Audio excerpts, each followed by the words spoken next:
መዝሙር 22 የኢየሱስ ክርስቶስ መከራ፣ መዝሙር 23 የኢየሱስ ክርስቶስ ትንሣኤ፣ በትንሣኤው ደግሞ ኢየሱስ ክርስቶስ ታላቁ እረኛችን ከመሆኑ የተነሳ መዝሙር 23 ላይ ያሉ 7ቱ በረከቶች የሚለውን ተመለከትን። ቀጥሎ ዛሬ ጌታ ጸጋውን ያበዛልናል። ደግሞ በትንሣኤ በኢየሱስ ክርስቶስ ትንሣኤ ለኛ የተቆጠሩ በረከቶች አሉ። ኢየሱስ ክርስቶስ ከሙታን ከመነሳቱ የተነሳ ታስታውሱ ከሆነ ኢየሱስ ክርስቶስ መከራን ከመቀበሉና ከመሞቱ የተነሳ ለኛ የተቆጠሩልን ነገሮች አሉ። እንደዚሁ ደግሞ ኢየሱስ ክርስቶስ ከሙታን ተነሳ ማለት እንዲሁ ዝም ብሎ ታሪካዊ ነገር አይደለም። ስለ ታሪክ ልናወራ አይደለም። ታዲያ ኢየሱስ ክርስቶስ ከሙታን ከመነሳቱ የተነሳ ለኛ ምንድነው የተቆጠረልን? መሞቱ ከንቱ አይደለም። መሞቱ ታሪክ አይደለም። ለኛ በሞቱና በመከራው የተቆጠሩልን ነገሮች አሉ ብለን ወደ 10 ነገሮችን ወደ 10 በረከቶችን ዘርዝረናል። እንዲሁ ደግሞ ኢየሱስ ክርስቶስ ከሙታን መካከል ተለይቶ ከመነሳቱ የተነሳ በትንሣኤው ለኛ የተቆጠሩልን ብሌሲንጎች አሉ። አባባ ጸጋ ጨምርልን። ማንነታችንን ልናቅ ይገባል። ማንነታችንን ስናቅ ያን ጊዜ ለማንነታችን የሚመጥን ክርስቲያናዊ ምልልስ በእያንዳንዳችን ምን ይላል ይገለጣል። ከዚህ የተነሳ በኢየሱስ ክርስቶስ ትንሣኤ ምክንያት ከአብ ዘንድ ለኛ የተቆጠሩልን ብሌሲንጎች በረከቶች አሉ። ከነርሱ መካከል አንደኛው ክርስቶስ ኢየሱስ ከመነሳቱ የተነሳ ወደኛ የመጡ ብሌሲንጎች መካከል አንደኛው አዲሱ ፍጥረት ወደ ህልውና መጥቷል። በክርስቶስ ኢየሱስ ትንሣኤ አዲስ ፍጥረቶች ተደርገናል። አዲሱ ፍጥረት ሕያው የሆነበት ጊዜ በሞቱ ሳይሆን በምኑ ነው? በትንሣኤው ነው። ታስታውሱ ከሆነ ስለ መከራው ስለ ሞቱ ስናጠና ሞቱ መስቀሉን ስታስቡ የአሮጌው ፍጥረት ምንድነው ብለናል? መጨረሻ ነው። አሮጌው ፍጥረት እየተቀጣ እየተወገደ ነው። አዳማዊ የሆነው ከጨለማ ጋር የሚተባበረው ከእግዚአብሔር ከብርሃን ዓለም ጋር የሚቃረነው ያ ኦልድ የሆነው በኃጢአት የተሞላው የሕይወት ሥርዓት በመስቀሉ ፍጻሜ አግኝቷል። በኢየሱስ ክርስቶስ ትንሣኤ ደግሞ አዲሱ ፍጥረት ወደ ህልውና መጥቷል። አዲሱ ፍጥረት ወደ ህልውና መጥቷል። ስለዚህ ሁለተኛ ቆሮንቶስ ምዕራፍ 5 ቁጥር 17 የምናቀው ጥቅስ አለ። ማንም በሆነ ሃይማኖት ቢሆን አይልም። የሆነ ሃይማኖቶች ፈጽመው የአዲስ ፍጥረትነት ዋስትናን ሊያጎናጽፉን አይችሉም። ማንም በእንትናየ ማንም በሷ ማንም በሳቸው ቢሆን አይልም። ማንም በራሱ ቢሆንም አይልም። እነዚህ ሁሉ የአዲስ ፍጥረትነት ዋስትና ሊሆኑ አይችሉም። ነገር ግን የሞተው ብቻ ነው አሮጌውን የሕይወት ሥርዓት አሮጌውን ማንነት ወደ ፍጻሜ ያመጣው ብቻ ነው አዲሱን ማንነት ወደ ህልውና ማምጣት የሚችለው። በሞቱ አሮጌውን ማንነት አስወገደ። በትንሣኤው የአዲሱ ፍጥረት ጅማሬ ሆኖ ተነሳ። የአዲሱ ፍጥረት ምንጭ ሆኖ ተነሳ። ስለዚህ ማንም በክርስቶስ ቢሆን ከሙታን በተነሳው ማለት ነው ከሙታን በተነሳው ማንም በክርስቶስ ቢሆን ምንድነው? አዲስ ፍጥረት ነው። እስኪ አዲስ ፍጥረት ነው ይበሉ እስኪ። አዲስ ፍጥረት ማለት እኮ አሮጌ ታሪክ የሌለው ራሱ ክርስቶስ ታሪኩ የሆነለት። አባባ እናመሰግንሃለን። ስለዚህ የቀደመው ነገራችን በሙሉ ስለተወገደ ሀብትሽ እኔን እኮ ስለማታቀይ ነው ድሮ ምናምን ብላ አታውራኝ። ያንን ነገር ፍጻሜ እንዲያገኝ በቀብር እኮ ተሰናበተ። ያማንነትህማ ተወገደ እኮ። አሁን አንተ ግን በክርስቶስ አዲስ ፍጥረት ነህ። እግዚአብሔር በኃጢአትህ አያቅህም። የክርስቶስ የሆነውን ሁሉ ቆጥሮልሃል። ቦታ ክርስቶስ ነው። እግዚአብሔር በአዲስ ኪዳን አይደንቲፋይ ያደረገን ከማን ጋር ነው?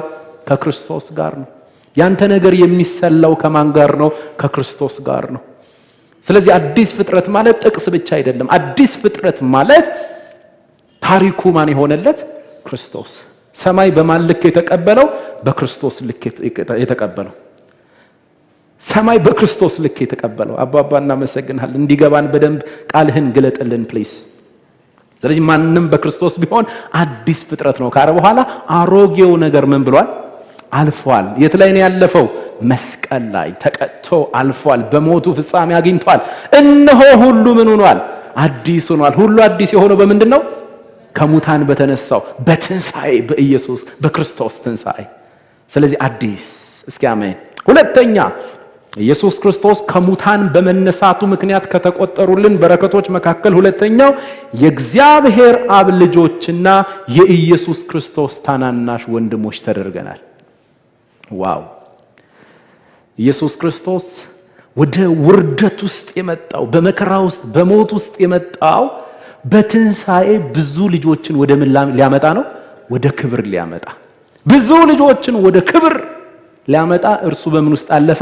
በውርደት ውስጥ። ስለዚህ የተዋረደው የሞተው እርሱ ሞቶ አልቀረም፣ ከሙታን መካከል ተነስቷል ማለት ብዙ ልጆችን ወደ ምን አምጥቷል? ወደ ልጅነት ክብር አምጥቷል። ስለዚህ አባባ እንዲህ አለ በአንደኛ ዮሐንስ ምዕራፍ 3 ከቁጥር 1 ጀምሮ የእግዚአብሔር ልጆች ተብለን እንድንጠራ። ሃሌሉያ!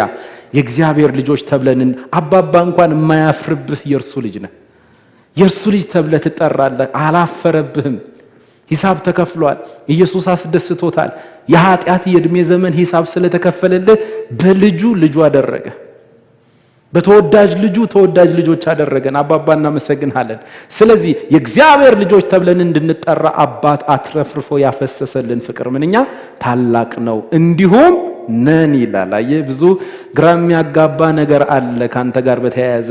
ደግሞ አንዳንድ ሰባኪ መጥቶ አሁን አንተን ብሎ የእግዚአብሔር ልጅ አንተማ ጭራሽ የእግዚአብሔር ልጅ አይደለም ሊልህም ይችላል። ነገር ግን ልጅነትህ በአንተ ሁኔታ ላይ የተመሰረተ አይደለም፣ በኢየሱስ ክርስቶስ ትንሣኤ የተመሰረተ ነው። እርሱ ወደ ውርደት አልፎ ነው አንተን ወደ ልጅነት ክብር ያመጣ።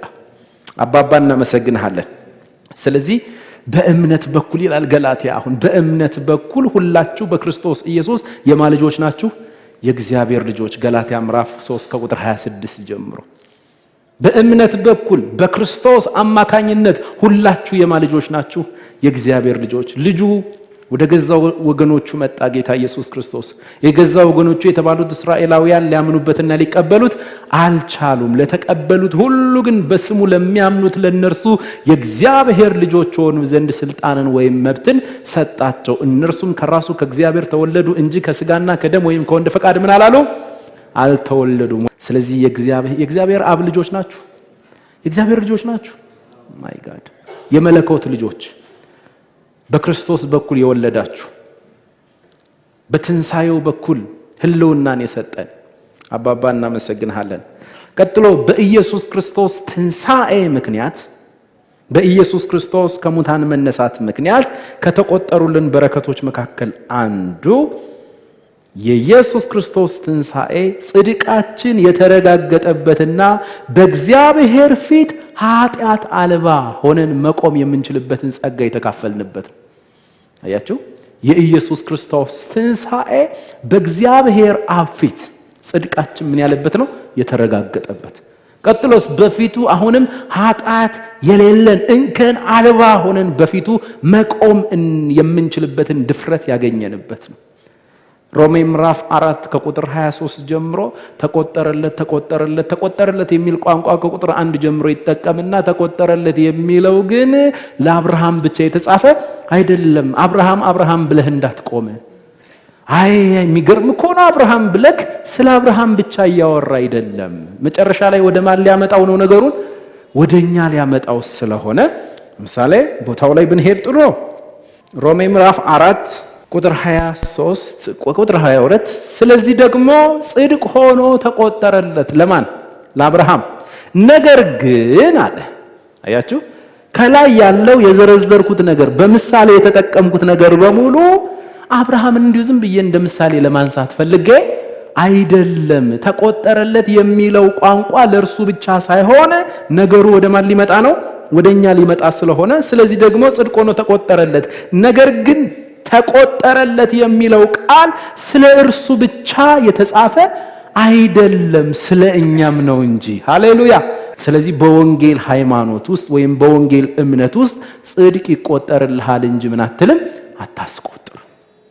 አታስቆጥርም። አንተ ልትሰራ ከተዘጋጀ ልታስቆጥር ነው፣ አይቆጠርልህም። ክርስቶስ ያንተን ነገር ጨርሶታል። ክርስቶስ ያንተን ነገር ሰርቶ አጠናቋል። ባጠናቀቀው በእርሱ ስታምን የእርሱ ለማን ይቆጠራል? ላንተ ይቆጠራል። ነገር ግን ተቆጠረለት የሚለው ቃል ስለ እርሱ ብቻ የተጻፈ አይደለም፣ ስለ እኛም ነው እንጂ። ሐዋርያው እንዲህ ብሎ በወንጌል በኩል ጌታ ኢየሱስ ክርስቶስ እንዲህ አይነት እውነት ገልጦ ተቆጠረለት የሚለው ቃል ለአብርሃም ብቻ ሳይሆን ለኛም ነው እያለ ካልሰራን የሚለው ሃይማኖተኛው ዓለም ይገርመኛል። ካላስቆጠርኩ የሚለው ሃይማኖተኛ ዓለም ያስደንቀኛል። ተቆጠረለት እንጂ አስቆጠረ የሚል ቋንቋ የለም። ተቆጠረለት የሚለው ደግሞ ለአብርሃም ብቻ አይደለም፣ ለምናምንም ለኛ ጭምር ነው። ኦኬ፣ ቀጥሎ ምን ይላል?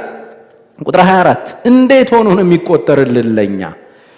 ስለ በደላችን አልፎ የተሰጠውን። አንደኛ ጌታ ኢየሱስ ክርስቶስ ስለ በደላችን ስለ ኃጢአታችን ተላልፎ የተሰጠ የሞተ ነው። እርሱ የሞተበት ምክንያቱ የኛ በደልና የኛ ኃጢአት ነው እንጂ እሱ በደለኛና ኃጢአተኛ ሆኖ አይደለም። ስለ ኃጢአታችንና ስለ በደላችን የሞተ ነው እርሱ። ስለ ኃጢአታችንና ስለ በደላችን በደሉ የማን ነው ንብረትነቱ? የኛ። ኃጢአቱ የማን ነው ንብረትነቱ? የኛ። ነገር ግን ቅጣቱን የተቀበለው ማን ነው? ኢየሱስ። አየው፣ አንተ ስታስቆጥር ማለት ነው።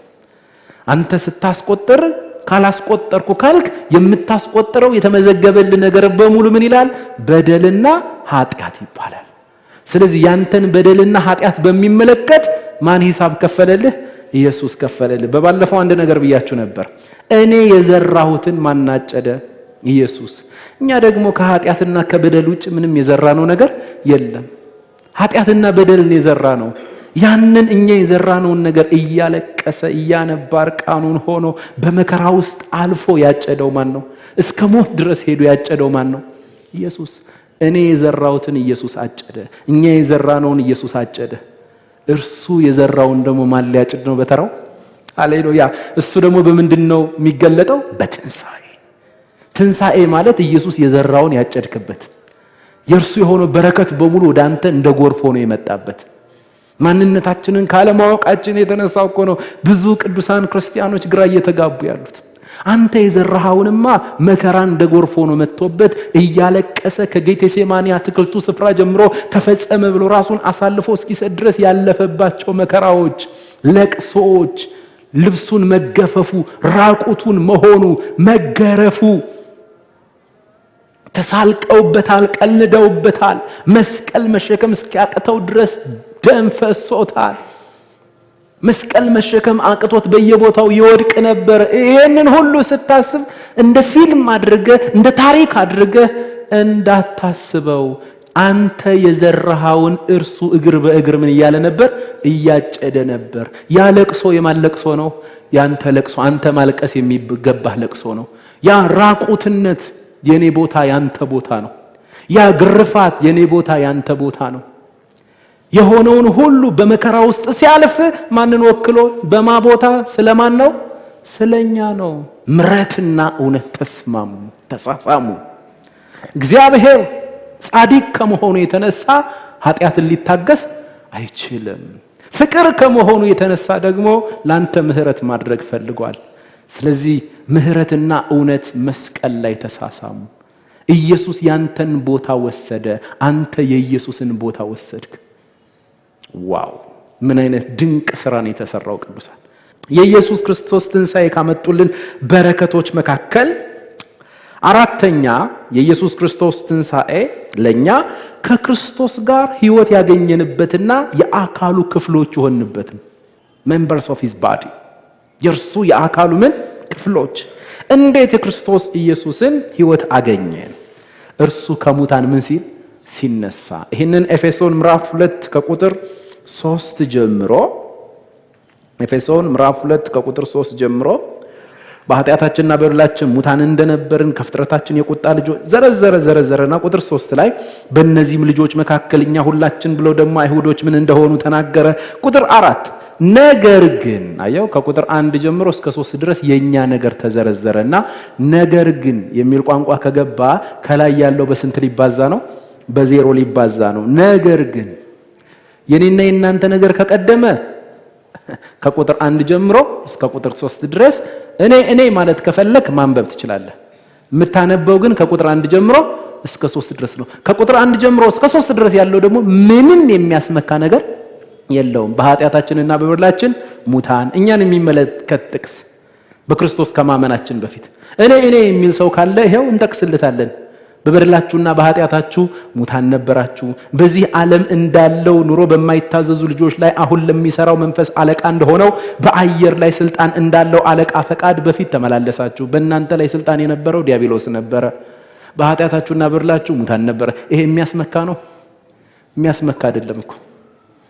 አይሁዶችስ በእነዚህም ልጆች መካከል እኛ ሁላችን ደግሞ የሥጋችንና የልቦናችንን ፈቃድ እያደረግን በሥጋችን ምኞት በፊት እንኖር ነበርን። እንደ ሌሎችም ደግሞ ከፍጥረታችን የቁጣ ልጆች ነበርን። አይሁድ ይሁን አሕዛብ፣ የሰው ዘር። እሺ፣ ነገር ግን ማን? እግዚአብሔር። አየው፣ ነገር ግን ማን? እግዚአብሔር። ከላይ የተዘረዘረው ያንተን ነገር የሚያሳይ ሲሆን አሁን ነገር ግን ካለ በኋላ ማን አለው? እግዚአብሔር። ከዚህ በኋላ ያለው ነገር በሙሉ ካንተ ጋር የሚያያዝ ሳይሆን ከማን ዘንድ ነው? ከእግዚአብሔር ዘንድ። ቁጥር 4 ነገር ግን እግዚአብሔር በምህረቱ ምን ስለሆነ? ባለጠጋ ስለሆነ። ቀጥሎስ ከወደደንን ፍቅር ነው ከትልቅ ላንተ የተገለጠው ትልቅ ፍቅር፣ መስቀል ላይ የተገለጠው ትልቅ ፍቅር ደግሞ ምህረት። እግዚአብሔር ጋር ሲገናኝ ምህረትና ትልቅ ፍቅር፣ እኛ ጋር ሲገናኝ በኃጢአታችን በደለኞችና ሙታን፣ እግዚአብሔር ጋር ሲገናኝ ምህረትና ትልቅ ፍቅር። እሺ፣ ነገር ግን እግዚአብሔር በምህረቱ ባለጠጋ ስለሆነ ከወደደን ከትልቅ ፍቅሩ የተነሳ በበደላችን ሙታን እንኳ በሆንን ጊዜ ከክርስቶስ ጋር ሕይወትን ሰጠን። ከክርስቶስ ጋር ሕይወትን ሰጠን። ቀጥሎስ ከክርስቶስ ጋር ሕይወትን ሰጠን። በጸጋ ምን ብላችኋል? ይሄ ሁሉ የሆነው በምንድን ነው? በጸጋ። ያንተ ተሳትፎ የለበትም። ቢኮዝ የሞተ ሰው ተሳትፎ ውስጥ ይገባል። የሞተ ሰው ተሳትፎ ስለማያውቅ በጸጋ ድናችኋል። ቁጥር 6 በሚመጡ ዘመናትም በክርስቶስ ኢየሱስ ለኛ ባለው ቸርነት ከሁሉ የሚበልጠውን የጸጋውን ባለጠግነት ያሳይ ዘንድ ምን አደረገ? ከእርሱ ጋር ምን አለን? አስነሳን። ከእርሱ ጋር መጀመሪያ ምንን ሰጠን? ሕይወትን ሰጠን። ቀጥሎስ ከእርሱ ጋር ምን አለን? አስነሳን። ቀጥሎስ መነሳት ብቻ አይደለም፣ በክርስቶስ ኢየሱስም በሰማያዊ ስፍራ ከእርሱ ጋር ምን አለን? ከእርሱ ጋር ምትል ያለ እሱ አንተ ምንም ነህ። የሆንከውን ሁሉ የሆንከው ከማን ጋር? ለዛ ነው እግዚአብሔር በአዲስ ኪዳን አይደንቲፋይ ያደረገን ከማን ጋር ነው? ከእርሱ ጋር ሕይወትን ሰጠን፣ ከእርሱ ጋር አስነሳን፣ ከእርሱ ጋር በሰማያዊ ስፍራ በቀኙ ምን አለን? አስቀመጠን። ስለዚህ የኢየሱስ ክርስቶስ ትንሣኤ የእርሱን ሕይወት ተካፍለን የተነሳንበት፣ የእርሱን ሕይወት የተካፈልንበት፣ ቀጥሎም ደግሞ የእርሱ የአካል ክፍል የተደረግንበት ነው። ኤፌሶን ምዕራፍ 5 ቁጥር 30 ላይ ማንም የገዛ ሥጋውን የሚጠላ ከቶ የለምና ነገር ግን የአካሉ ብልቶች ስለሆንን የእርሱ የአካል ሜምበርስ፣ የእርሱ የአካል ክፍሎች፣ የእርሱ የአካል ብልቶች የክርስቶስ ስለሆንን ክርስቶስ ደግሞ ለቤተ ክርስቲያን እንዳደረገላት ባል የሚስቱን አካል ይመግባል ደግሞ ይንከባከበዋል። ስለዚህ የአካል ክፍሎቹ እንደሆንን እንግሊዘኛው for we are members of his body, of his flesh and of his bones ይላል። my god, for we are members of his body, of his flesh and of his bones። እኛ ማለት የክርስቶስ ኢየሱስ የአካል ክፍሎች ነን። ጭራሽ አጥንቱና ስጋው ነን። እዚህ ቤት ያላችሁ የክርስቶስ አጥንት ነህ፣ የክርስቶስ ስጋ ነህ። ኦ ማይ ጋድ! የተፈጸመላችሁን እዩ፣ ማንነታችሁን እወቁ። ስለዚህ አንተ እያንዳንድሽ ገሃነም ትገቢያለሽ ማለት በሌላ ቋንቋ የኢየሱስ ክርስቶስ አጥንት የኢየሱስ ክርስቶስ ስጋ የሆኑ የእርሱ የአካል ክፍሎቹ ገሃነም ትገባላችሁ እያላችሁ ነው። እግዚአብሔር ምሕረት ያድርግላችሁ። እንደዚህ አይነት ሰባኪዎች ምሕረት ያድርግላችሁ። እሺ፣ ስለዚህ የኢየሱስ ክርስቶስ ትንሣኤ ከክርስቶስ ጋር ሕይወት ያገኘንበት የአካሉ ክፍሎች የሆንበት እንደሆነ አየን። አሁንም በክርስቶስ ትንሣኤ አማካኝነት የመጡ ብለሲንጎች መካከል የክርስቶስ ኢየሱስ ትንሣኤ አምስተኛ የእምነታችን እውነተኝነት የተረጋገጠበት። ኦኬ፣ እምነታችን ከንቱ ያልሆነው በኢየሱስ ክርስቶስ ትንሣኤ ነው። ኢየሱስ ባይነሳ ኖሮ ክርስትና በስንት ይባዛል? በዜሮ ይባዛል። ክርስትና የሚባል እምነት አያስፈልግም ነበር። ክርስትና የሚባል እምነት የተመሰረተው የኢየሱስ ክርስቶስ ሞትና የኢየሱስ ክርስቶስ ትንሣኤ ላይ ነው። አንደኛ ቆሮንቶስ ምዕራፍ 15 ቁጥር 12 አንደኛ ቆሮንቶስ ምዕራፍ 15 ጌታ ሆይ ጸጋ ጨምር። ምዕራፍ 15 ከቁጥር 12 ጀምሮ ምን ይላል? ክርስቶስ ከሙታን እንደተነሳ የሚሰበክ ከሆነ ግን ከእናንተ አንዳንዶቹ ትንሣኤ ሙታን የለም እንዴት ይላሉ? እየተሰበከ ያለው ማን ከሙታን ተነስቷል ነው? ክርስቶስ ከሙታን ተነስቷል ተብሎ እየተሰበከ የሚሰበክ ከሆነ ከእናንተ አንዳንዶቹ ትንሣኤ ሙታን የለም እንዴት ይላሉ? ቁጥር 13 ትንሣኤ ሙታን እስከሌለ ክርስቶስ ምን አላለ? አልተነሳማ። ቁጥር 14 ክርስቶስም ካልተነሳ እንግዲያስ ስብከታችን ምንድነው? ከንቱ ነው፣ እምነታችሁም ክርስትና የሚባለው እምነታችሁ እሺ ደግሞ ምንድናት? ከንቱ ናት። ኧረ እንቀጥል። ቁጥር 15 ደግሞም ክርስቶስን አስነስቶታል ብለን በእግዚአብሔር ላይ ስለመሰከርን ሐሰተኞች እግዚአብሔር ምስክሮች ሆነን ተገኝተናል። እግዚአብሔር ያልሰራውን ሰራ እያላችሁ ነው። እግዚአብሔር ያላደረገውን አደረገ የምትሉ ሐሰተኞች ምስክሮች ናችሁ። ክርስቶስ ካልተነሳ አንደኛ ስብከታችን ከንቱ፣ ሁለተኛ እምነታችን ከንቱ፣ ሶስተኛ ሐሰተኛ የእግዚአብሔር ምስክሮች ነን። እሺ ሙታን ግን የማይነሱ ከሆነ እርሱን አላስነሳውማ። ቁጥር 16 ሙታን የማይነሱ ከሆነ ክርስቶስ አልተነሳማ። 17 ክርስቶስም ካልተነሳ እምነታችሁ ከንቱ ናት። እስካሁን ድረስ ችግሩ እዚህ ላይ ነው። እስካሁን ድረስ በምናችሁ ናችሁ? በቃ የኃጢአት ሂሳቡ አልተከፈለም። ክርስቶስ ካልተነሳ የሞተው በራሱ ምክንያት ነው። ካልተነሳ ያንተን ሂሳብ እየከፈለ አልነበረም። ካልተነሳ ፊልም እየሰራ ነው።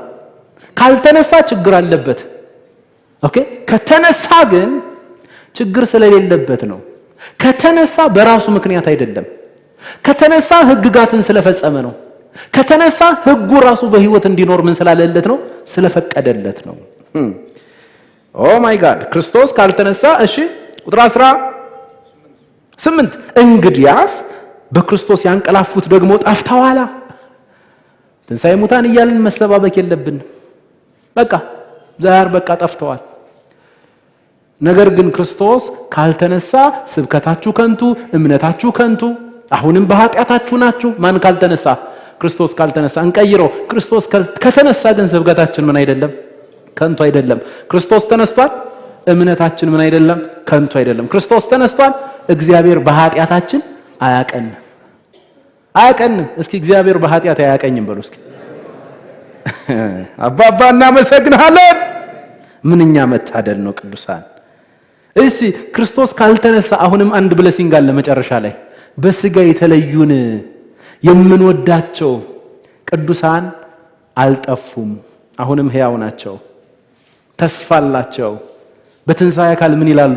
ይነሳሉ፣ እንገናኛለን። አያችሁ፣ እዚህ ላይ ነው ጥቃት የፈጸሙት። እናመሰግናለን አባ። ቀጥሎ ኢየሱስ ክርስቶስ ከሙታን በመነሳቱ ምክንያት የክርስቶስ ትንሣኤ ለኛ ካመጣልን ጥቅም የተነሳ ስድስተኛ የእግዚአብሔር የብርታቱ ኃይል የተገለጠበትና ከኃይላት ከስልጣናት ከአለቆችና ከገዢዎች በላይ ሆነን ከክርስቶስ ጋር በቀኙ የተቀመጥንበት ነው። ማይ ጋድ የእግዚአብሔር የብርታቱ ኃይል በአዲስ ኪዳን የተገለጠው በምንድን ነው? ኢየሱስ ክርስቶስን ከሙታን ሲያስነሳው፣ በእርሱ ውስጥ ደግሞ እኛን አብሮ ከእርሱ ጋር ምን ሲለን ሲያስነሳን። እሱማ መነሳት የሚገባው ነው። እግዚአብሔር ብርታቱን ያሳየው መነሳት የማይገባው ሌላ ክፍል በክርስቶስ ሲነሳ ነው።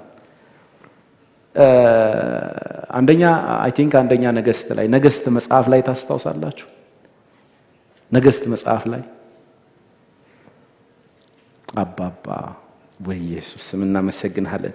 ነገሥት መጽሐፍ ላይ ኤልሳ ከሰራቸው ድንቅ እግዚአብሔር በእርሱ በኩል ከሰራቸው ስራዎች መካከል የኤልሳ ባሪያዎች ከሌላ ሰው መቁረጫ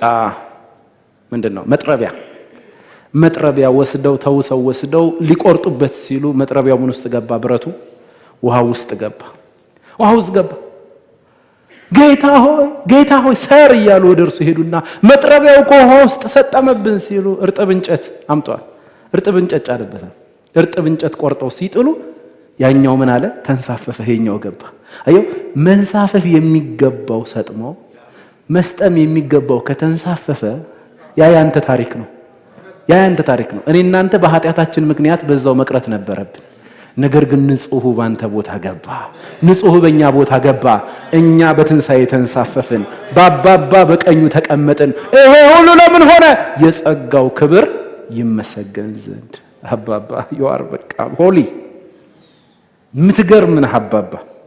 ስለዚህ የእግዚአብሔር የብርታቱ ኃይል የተገለጠበትና ከኃይላት ከስልጣናት ከአለቆች ከገዢዎች በላይ ሆነን ከክርስቶስ ጋር በቀኙ ምን ያልንበት ነው? የተቀመጥንበት ነው። ኤፌሶን ምዕራፍ 1 ቁጥር 14 ኤፌሶን ምዕራፍ 1 ቁጥር 14 ምን ይላል? 1:14 ነው 1:20 ማለት ነው። ዋው ከ18 እንጀምር። ኤፌሶን ምዕራፍ 1 ቁጥር 18 ጀምሮ ይህም የልባችሁ ዓይኖች ሲበሩ የመጥራቱ ተስፋ ምን እንዲሆን በቅዱሳንም ዘንድ ያለው የርስት ክብር ባለጠግነት። በእያንዳንዱ አማኝ ውስጥ የእግዚአብሔር የርስት ባለጠግነት አለ ከነሙሉ ሀብቱ። የርስት ባለጠግነት ምን እንዲሆን ለምናምን ከሁሉ የሚበልጥ የኃይሉ ታላቅነት ምን እንዲሆን ታውቁ ዘንድ ነው። ቁጥር 20 ክርስቶስንም ከሙታን ሲያስነሳው ከአለቅነትና ከስልጣንም ከኃይልም ከጌትነትም ሁሉ በላይና በዚህ ዓለም ብቻ ሳይሆን ነገር ግን ሊመጣ ባለው ዓለም ደግሞ ከሚጠራው ስም ሁሉ በላይ በሰማያዊ ስፍራ በቀኙ ሲያስቀምጠው በክርስቶስ ባደረገው ሥራ የብርታቱ ጉልበት ይታያል። ይህንን ካለ በኋላ ነው ምዕራፍ 2 ከቁጥር 3 በኋላ ከእርሱ ጋር ደግሞ እኛንም ለካ ምን ብሎናል? አስነስቶናል። የጸጋው ክብር ይመሰገን ዘንድ በሰማያዊ ስፍራ በቀኙ ምን ብሎናል? አስቀምጦናል። ክርስቶስ ሲነሳና ሲያርግ እንዴት እንደሆነ ተመልከቱ። ክርስቶስንም ከሙታን ሲያስነሳው ከእርሱ ጋር ሕይወት ሰጥቶ አስነስቶናል እኛንም። እሺ ክርስቶስ ተነሳ፣ እኛም አብረን ተነስተናል። ክርስቶስንም ከሙታን ሲያስነሳው ራሳችሁን እያሰባችሁ፣ ምክንያቱም ምዕራፍ 2 ላይ ደግሞ የክርስቶስ መነሳት የክርስቶስ ትንሣኤ የማን ትንሣኤ ነው? የኛ ትንሣኤ። ሕይወትን ተካፍለን ተነስተናል። ስለዚህ እንደዚህ ብለን ማንበብ እንችላለን። እግዚአብሔር ክርስቶስን ባስነሳበት ሰዓት ከክርስቶስ ጋር እኛን ምን ብሎናል? አስነስቶናል። እሺ ከአለቅነት ከስልጣንም ከኃይልም ከጌትነትም ሁሉ በላይና ተመልከቱ፣ ከአለቅነት ከስልጣናት ከጌትነት ከገዢዎች ሁሉ በላይ ክርስቶስ ከፍ ሲል አብረን ከክርስቶስ ጋር ምን ብለናል? ከነዚህ ሁሉ በላይ ሆነናል። ከነዚህ ሁሉ በላይ ብለን ከአለቅነት በላይ ነን እኛ በክርስቶስ። ቀጥሎስ ከስልጣን በላይ ነን፣ ከኃይል በላይ ነን፣ ከጌትነትም ሁሉ በላይና ዋው በዚህ ዓለም ብቻ ሳይሆን ነገር ግን ሊመጣ ባለው ዓለም ደግሞ ከሚጠራው ስም ሁሉ በላይ በሰማያዊ ስፍራ በቀኙ ምን ሲለው ሲያስቀምጠው እኛንም በክርስቶስ በቀኙ ምን አለን? አስቀመጠን።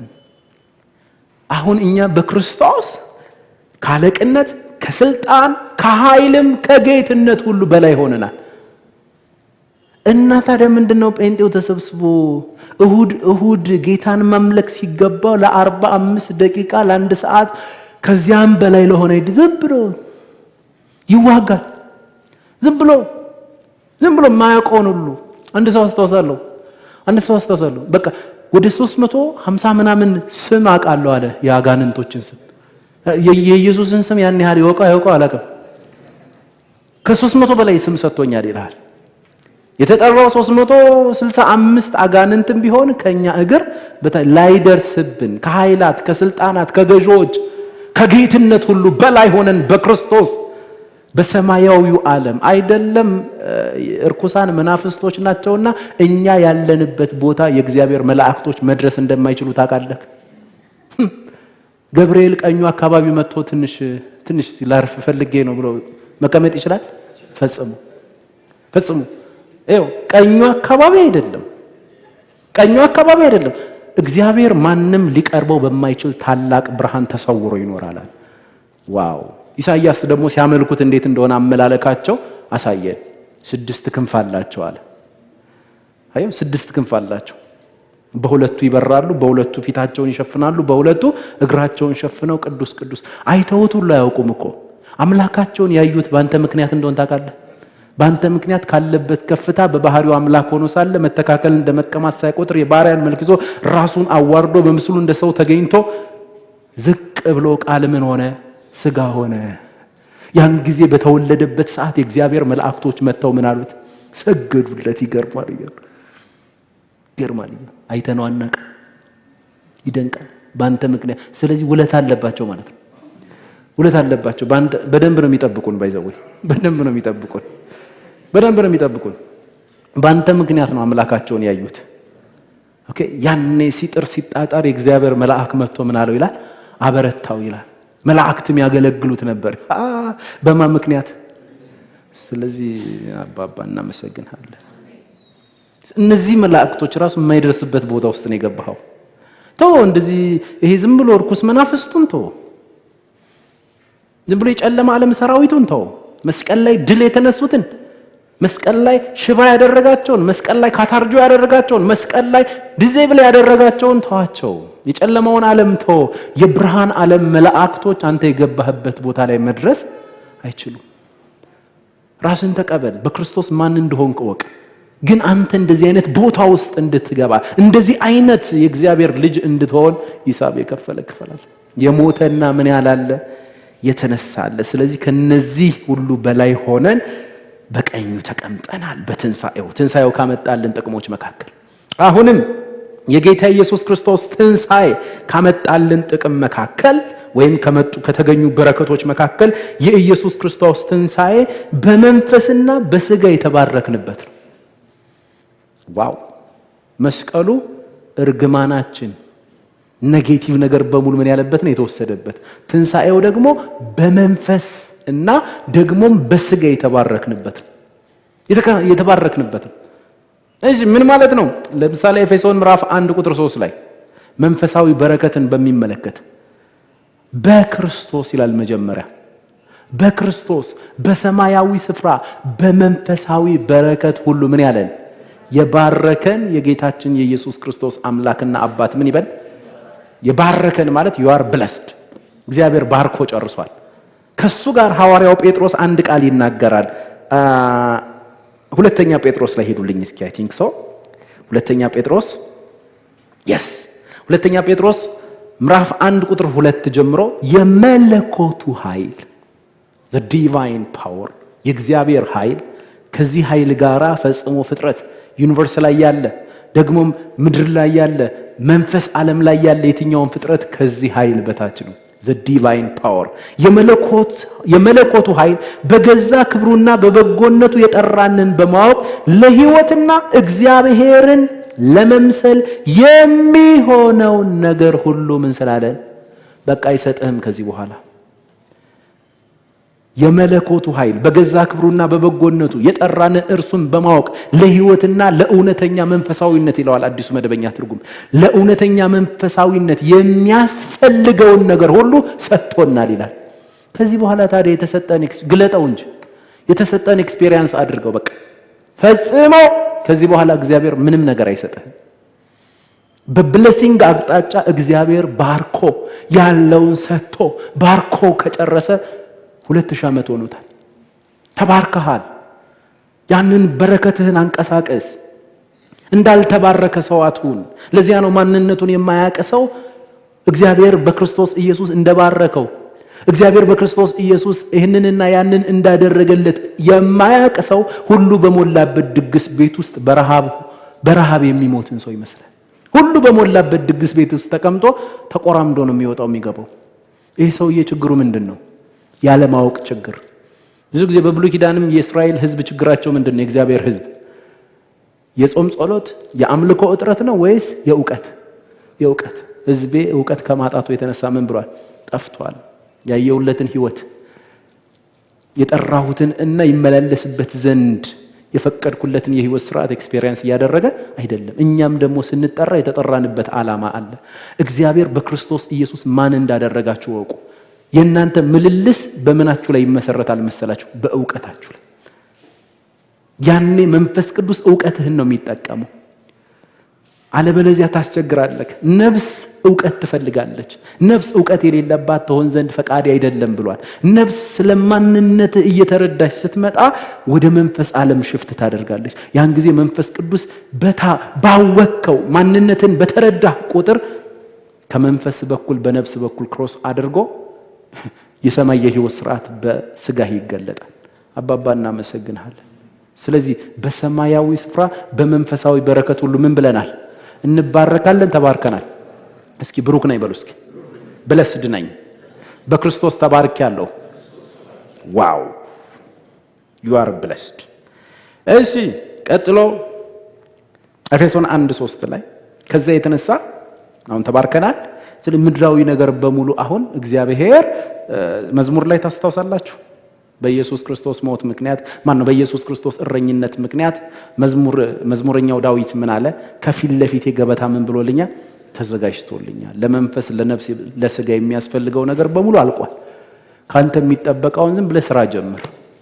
ስራ ስትጀምር የነካኸው ምን ይላል? ይባረካል። ትንሹ ነገር ይበዛልሃል። ቢኮዝ ሰማይ ካንተ ጋር ነው።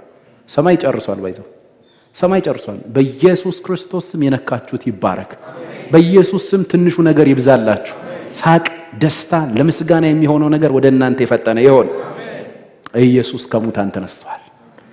ቀጥሎ ኢየሱስ ክርስቶስ ከሙታን ከመነሳቱ የተነሳ ከተለቀቁልን ብለሲንጎች መካከል 8ኛ የክርስቶስ ትንሣኤ ለሕያው ተስፋና ለማይጠፋ እድፈትም ለሌለበት ለማያልፍም ርስት ብቁ የተደረግንበት ነው። ለማያልፍ ርስት ለምን የክርስቶስ ኢየሱስ ትንሣኤ ካመጡልን ብለሲንጎች ለሕያው ተስፋ።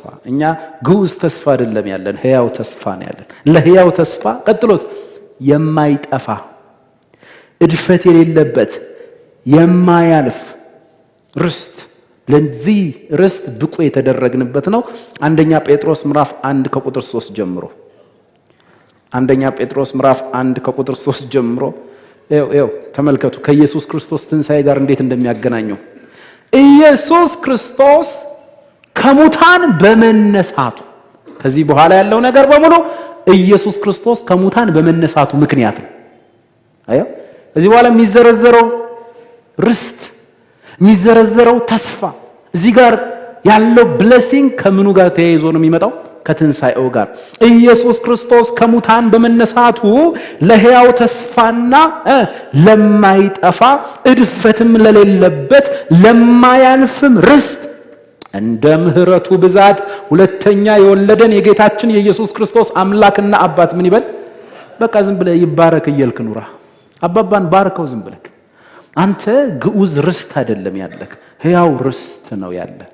ሕያው ርስት ዘ ሊቪንግ ሆፕ፣ ሕያው ርስት። እርሱ ደግሞ ነገር ሳይሆን ፐርሰን ነው። ርስታችን አምላካችን እግዚአብሔር ነው። እኔ አንዳንድ ጊዜ ግራ ይገባኛል። ቅዱሳን በብሉይ ኪዳን የእግዚአብሔር ርስቱ ሕዝቡ ነው ተባለ። በአዲስ ኪዳን የቅዱሳን ርስት ማን ነው? ራሱ እግዚአብሔር። ኢየሱስ ክርስቶስ ከሙታን ከመነሳቱ የተነሳ ልጅነትን ተጎናጽፈናል። አባት ብለን መጮህ የምንችልበትን የልጅነት መንፈስ ተካፍለናል። ቀጥሎ ምን እንደሚል ተመልከቱ። አባት ብለን የምንጮህበትን የልጅነት መንፈስ ሰጠን። ከዚህ በኋላ ልጅ ነህ እንጂ ባሪያ አይደል። ልጅ ከሆንክ ደግሞ ከክርስቶስ ጋር የማን ወራሽ? እኔ አይገባኝም አንዳንድ ጊዜ የማን ወራሽ? የእግዚአብሔርን ነገር ወራሽ ነው የሚለው ራሱ እግዚአብሔር ምናችን ነው? ርስታችን። እኔ ቀላል ሰው መስጠት እግዚአብሔር ጋሻ ማሬት አይደለም ያዘጋጀልኝ ሰማይ ቤት ራሱን ያዘጋጀልን። እንዴት ነው የምኖር? ሰው አወራረሱ ምን ይመስላል? የተጻፈ ነገር ስለሌለ ስንሄድ እናየዋለን። እስከ ተጻፈው ድረስ እናብራራለን። ግን አወራረሱ እኔ ምን እንደሚመስል አላውቅም። ግን ስንሄድ እናየዋለን። እንደዚህ አይነት ነገር በዚህኛው አካላችን አይገባንም። በዚች ቱጂቢ አይገባም። ይሄው ራሱ ደህንነት ዘላለማዊ ነው ስትለው እኔ ግን አይመስለኝም የሚል ሰውዬ አምላክን ተወርሳለህ ብትለው ጥሩ አይመጣም። አሁንም በስጋት ነው የሚኖረው። ነገ መንግስት ይወርሰኛል ይላል በዚያው በለመደ አፉ። ስለዚህ ኢየሱስ ክርስቶስ ከሙታን ተነስቷል። ዋው!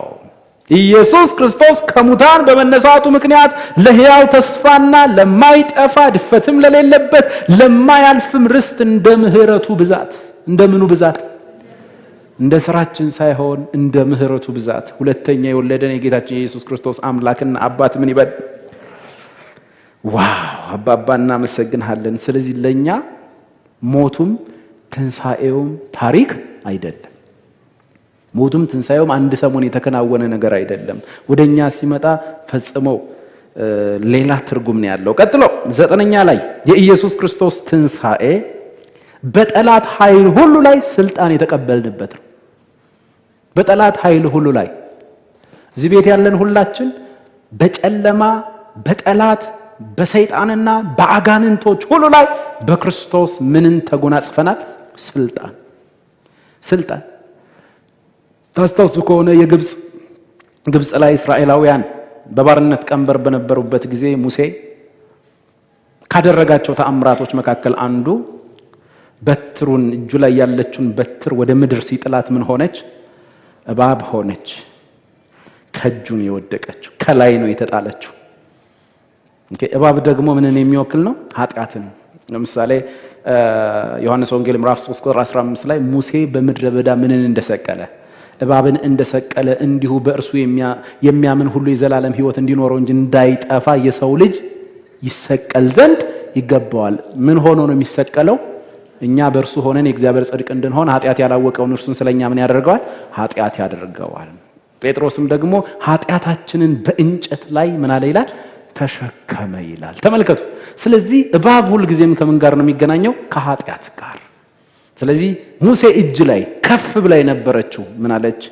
ወደቀች። ከፍ ብሎ የነበረ በትር ወደቀ። እንደወደቀ እባብ ሆነ። በባህሪው አምላክ ነበረ። የባሪያን መልክ ይዞ ዝቅ ብሎ መጣ። ዝቅ ብሎ መምጣቱ ብቻ አይደለም፣ ያለ ባህሪው ባህሪ ተሸከመ። የኛን ኃጢአት ወሰደ፣ ስለኛ ኃጢአት ሆነ። ነገር ግን እዚያው ወድቆ የሚቀር ደግሞ አይደለም። እዚያው በወደቀበት ሰዓት ላይ የተከናወነ ነገር አለ።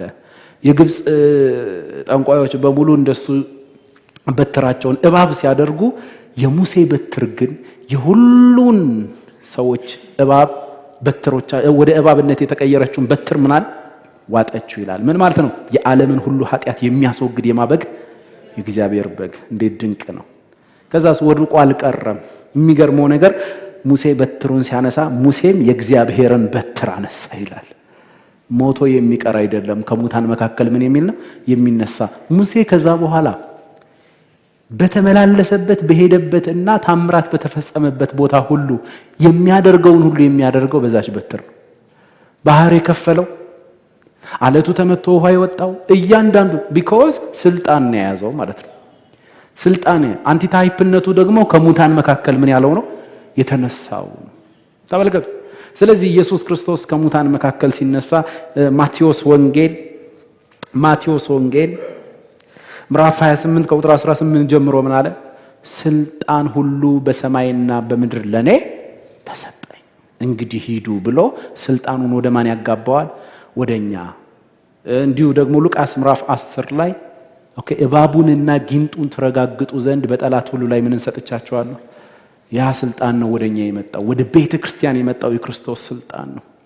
ኢየሱስ ራሱ እኮ ስልጣን ሲሰጠን እኔ ከእናንተ ጋር የለውም ብሎ አይደለም። በውስጣችን ራሱ ባለስልጣኑ ገብቷል። ከስልጣን ባለስልጣን ይበልጣል። ስለዚህ ስልጣን የሰጠን ባለስልጣኑ ራሱ በማን ውስጥ ነው ያለው? በእኛ ውስጥ ነው ያለው። ስለዚህ የስሙ ስልጣን አጋንንትን ያንቀጠቅጣል።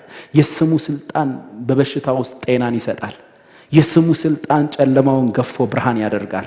የስሙ ስልጣን የደረቀውን ያለመልማል። የኢየሱስ የስም ስልጣን ቋጠሮን ይፈታል፣ ቀንበርን ይሰብራል። የደረቀው ይለመልማል፣ የጎበጠው ቀና ይላል። ተስፋ የተቆረጠበት እንደገና ተስፋውን ያገኛል። የኢየሱስ ስም ሲጠራ አጋንንቶች ይህንን ስም መቋቋም አይችሉም። የኢየሱስ ስም ሲጠራ አጋንንቶች ይንቀጠቀጣሉ። የኢየሱስ ስም ሲጠራ የደረቀው ይለመልማል። የኢየሱስ ስም ሲጠራ በበሽታ ላይ ፈውስ ይሆናል። የኢየሱስ ስም ሲጠራ ምክንያቱም በስሙ ውስጥ ኃይል አለ፣ በስሙ ውስጥ ስልጣን አለ። ስሙ ማንነቱ ነው። ሃሌሉያ! እናመሰግንሃለን። ስለዚህ በጠላት ኃይሉ ላይ ስልጣን የተቀበልንበት የተጎናጸፍንበት ነው። ቀጥሎ የኢየሱስ ክርስቶስ ትንሣኤ ካመጣልን ጥቅም መካከል 10ኛው አባት ብለን የምንጮህበትን የልጅነት መንፈስ የተቀበልንበት ነው። ቢኮዝ ኢየሱስ በእኛ ቦታ ስለ እኛ መስቀል ላይ አባቴ ማለት አቁሞ አምላኬ አምላኬ ብሏል። አምላኬ አምላኬ ብሏል። አሜዚንግ! ለመጀመሪያ ጊዜ አምላኬ አምላኬ ብሎ የጮኸው ምን ላይ ነው? መስቀል ላይ። የማንን ቦታ ሲወስድ?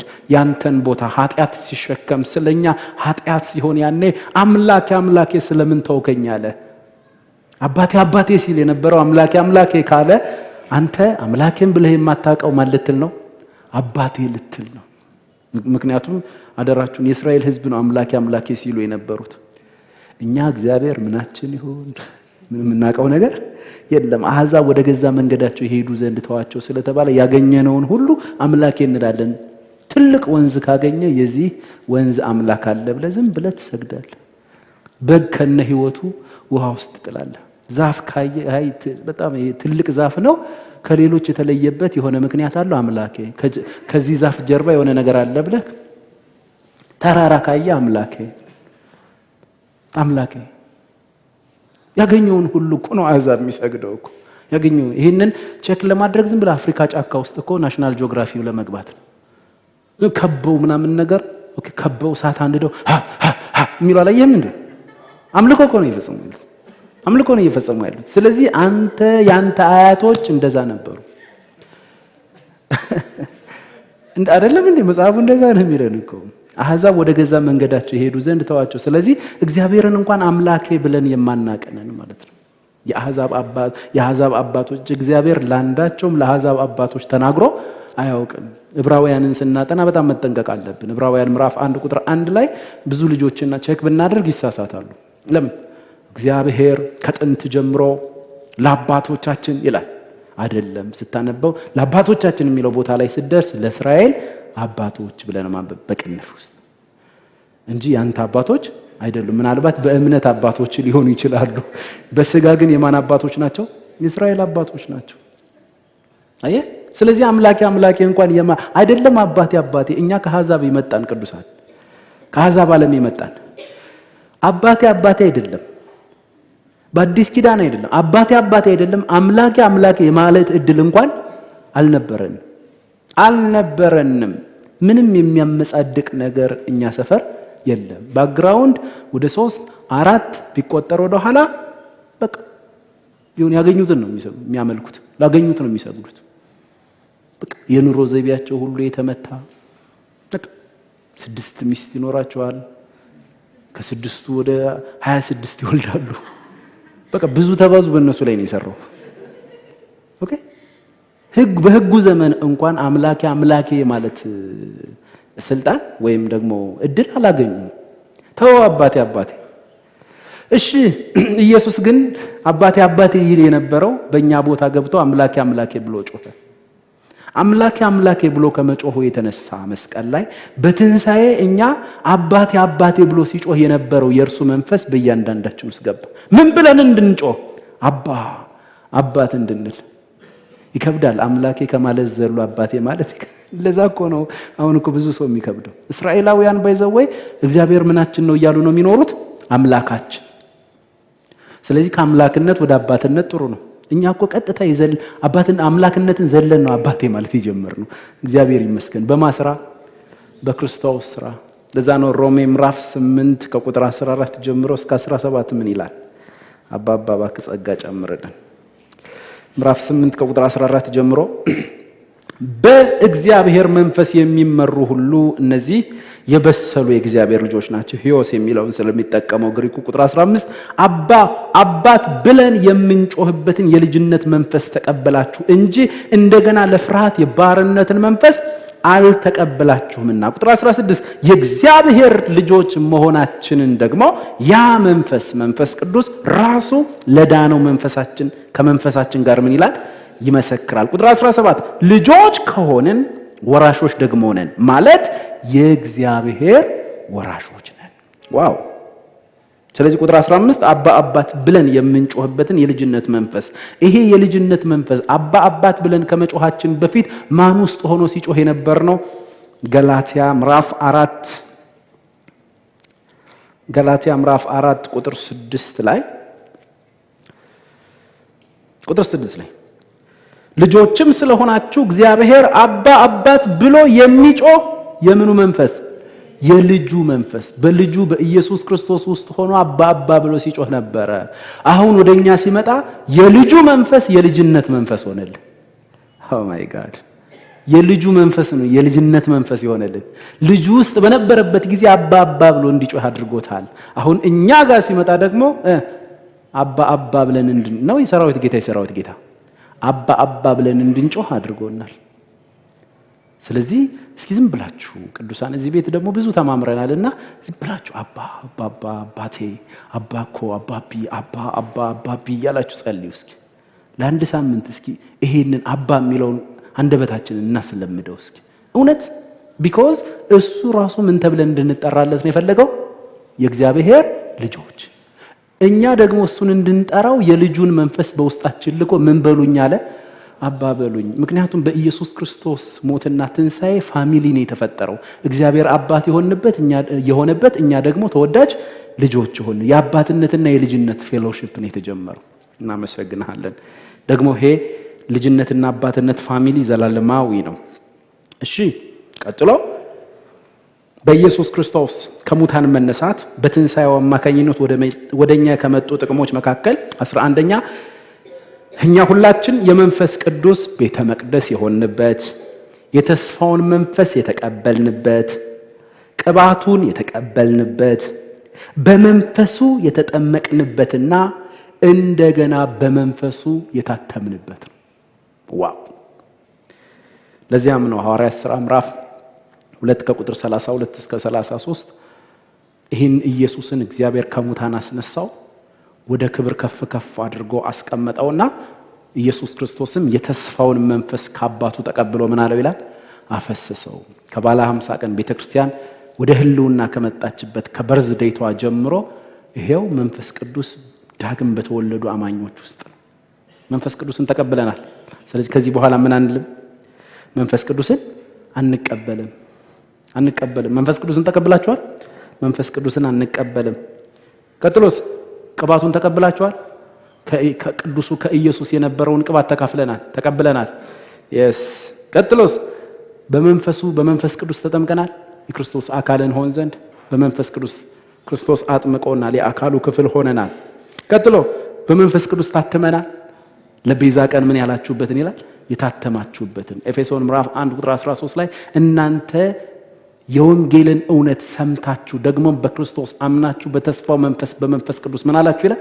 ታተማችሁ። you are sealed በመንፈስ ቅዱስ sealed ተደርገሃል። ለመቼ ነው የታተምንበት? እስከ መቼ ቀን? ለቤዛ ቀን። ይሄ የሚሞተው የማይሞት የሚበሰብሰው የማይበሰብሰውን የትንሣኤ አካል እስኪለብስ ድረስ በመንፈስ ቅዱስ sealed ተደርገሃል፣ ተጠብቀሃል፣ ታሽገሃል። አባባ እናመሰግናለን። እሺ 12ኛና የመጨረሻ በኢየሱስ ክርስቶስ ከሙታን መነሳት በትንሣኤው ምክንያት ይሄ ሁሉ የመዝሙር 23 የኢየሱስ ክርስቶስ ትንሣኤ ውጤት ነው። እሺ ውጤት ነው።